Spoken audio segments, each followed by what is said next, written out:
Hello everybody, welcome back to the Craft Beer Hub. I've got another beer review for you and it is of this. This is the new version, the double fermented version of Lord's Brewing Company's the Bandon Car Irish Porter. Now, if you've tried the Bandon Car Irish Porter, you will know how good that is. I'm not saying that for John because he'd done an orange version that was closely related to this beer and it was rubbish, which he's discontinued. It's difficult because everybody goes, oh, you only like John's beers because you know him. No, I had this beer before I even started YouTube and I absolutely loved it. So the difference is here, it's got a new face in terms of the label and it's double fermented. And it's double fermented because it's obviously gone through its normal fermentation process in the tanks at the brewery, and then it's been fermented again in this very bottle.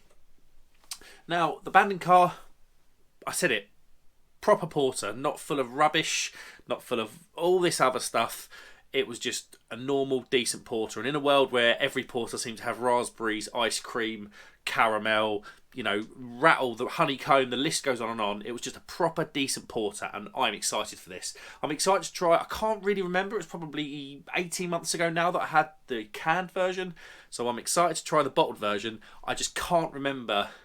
I wouldn't be able to. I know how good it was in my head, but I can't remember the specifics of the beer. But I'd love to remember the specifics of the beer because I'd love to compare it to this, the double fermented version. Enough of me talking rubbish. Black bottle top, beautiful blue label. Let's get into it. And I should also mention, actually, John and his team have individually written the sell or the best before date and the bottle number. And I have got bottle number 1 of this beer. John gave me 3 beers. It was this one, Weekend Driver, the double fermented bitter, and the double fermented version of LA Speed Check. I've got 1. This bottle's number 3, and the Weekend Driver's number 2. I believe Crummy or Chris's Beer Reviews got some as well. Well, everybody got some. I can't remember. But yeah, really excited to get this open. I've got my Duval glass. I've been waffling now for 2 minutes. Let's get this open and into a glass. Oh, beautiful smoky bottle opening. I'm going to go quite aggressive with the pour to give it a nice head. Boom. What do we have then? We've got a beautiful jet black beer in the glass. 2-finger brown, pillowy, foamy head. It's making me smile because I remember how good the last one was. I'm hoping this can be something close. Let's get an aroma then, see what we get.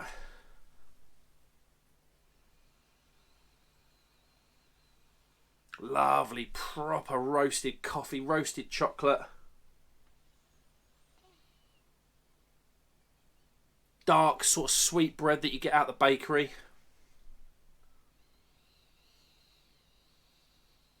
Subtle hint of vanilla.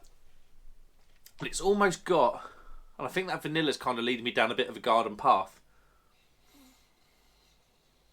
To me, with that vanilla, and it's slightly boozy, and that vanilla and that booziness almost make me, it's almost tricking my brain into thinking, is this like sort of whiskey barrel aged or rum barrel aged? Because it's boozy and it's got that vanilla. But this smells good. This smells really good. I'm hoping, come on, please be as good as last time, because the last beer was a 5 out of 5. Let's go in. Cheers, everybody.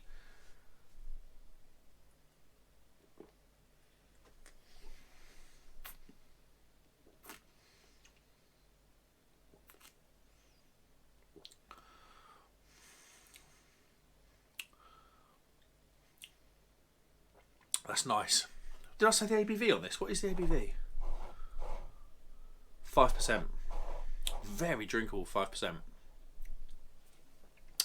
Yeah, that's good. It's lovely. It's as roasty and as chocolatey and coffee and everything as I remember.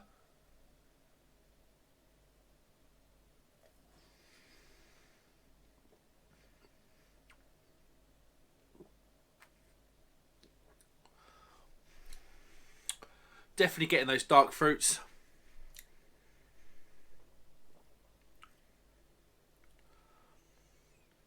Sort of plum. Oh, the chocolate at the back. Lovely creamy milk chocolate at the back rather than the roasted stuff. With the vanilla.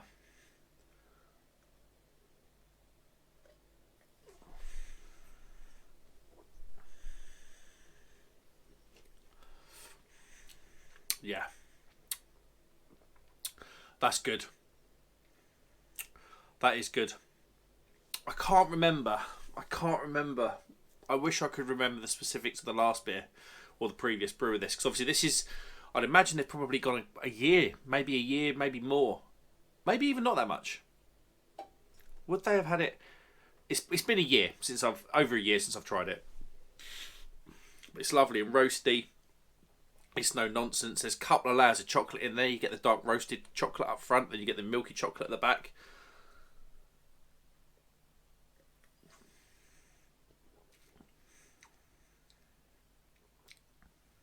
Slight bit of bite to the mouthfeel, but not much at all. But I think that keeps it light, especially at 5%. Not a heavy going beer. And at the end you get a lovely floral vanilla and milk chocolate with that telltale Lord's bitterness that's in every single one of their beers. So top to bottom then, because I've waffled on enough.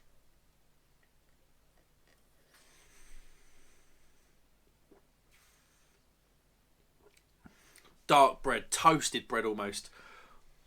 Coffee, roasted chocolate up front, dark chocolate. The middle's where the hops come in. Dark fruits, plum. Subtle hint of raisin, but not much. And then the back's lovely and creamy. Creamy milk chocolate, vanilla. With a good dose of bitterness as well. That's very good from Lord's. That is very good from Lord's. I wish I could remember. I just wish I could remember how this stacks up. But yeah, that's really good. Let's have a quick look at the bottle, because John always puts stuff on the back of his bottles, or his cans.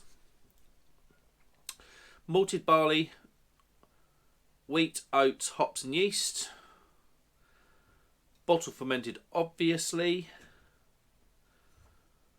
The Bandon Car is a folk song penned by Irish balladeer Kevin Beale, which cautions pub goers in West Cork to be aware of seemingly omniscient Garda car patrolling the area in search of drunk drivers. This well-balanced porter is rich and satisfying, with a roasted edge and sweet lingering aftertaste. Our tribute to County Cork. This bottled beer has been hand-filled, secondary fermented and labelled to give you the ultimate purest experience.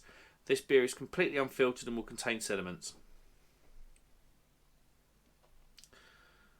Oh, and all of their beers have contained vegan finings. The hops are Dana and Bramlin Cross. Yeah, that's really good from John. That's really good from John. I just don't drink enough robust porters, enough straight down the line porters, because they just got so sweet, and porters in general got so sweet I just stepped away from porters. But that's got a lot of character in it, and I really, really like it.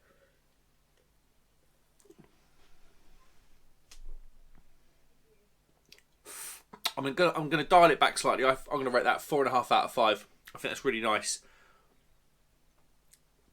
Very much a traditional porter, more than a craft porter, but I think that probably does it some favours in a way.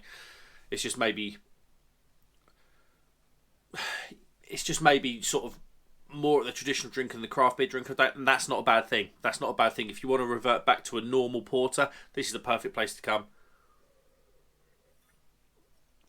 Yeah, I like that. Thanks very much for watching, guys. Let me know, have you had this yet? I think it's just been released. I've got bottle number 1, so I imagine that the other bottles are going to... I think John actually put these labels on, because we've just been down to see Paul at Creative Juices, where Paul works, the brewery there, just inside the N25. And John very kindly brought a couple of bottles down. I think he hand rolled the labels on and written the dates and everything. So yeah, cheers, John. Thanks very much, mate. Yeah, if you want to go over to this, just Google Lord's Brewing Company, or is it lordsbrewingco.co.uk? Go over there. I'm sure if these bottles aren't there already, they will be soon. Yeah, it's just a bloody good porter. Thanks very much, guys. Comment, like, and subscribe if you'd be so kind. I will see you on the next one. Cheers.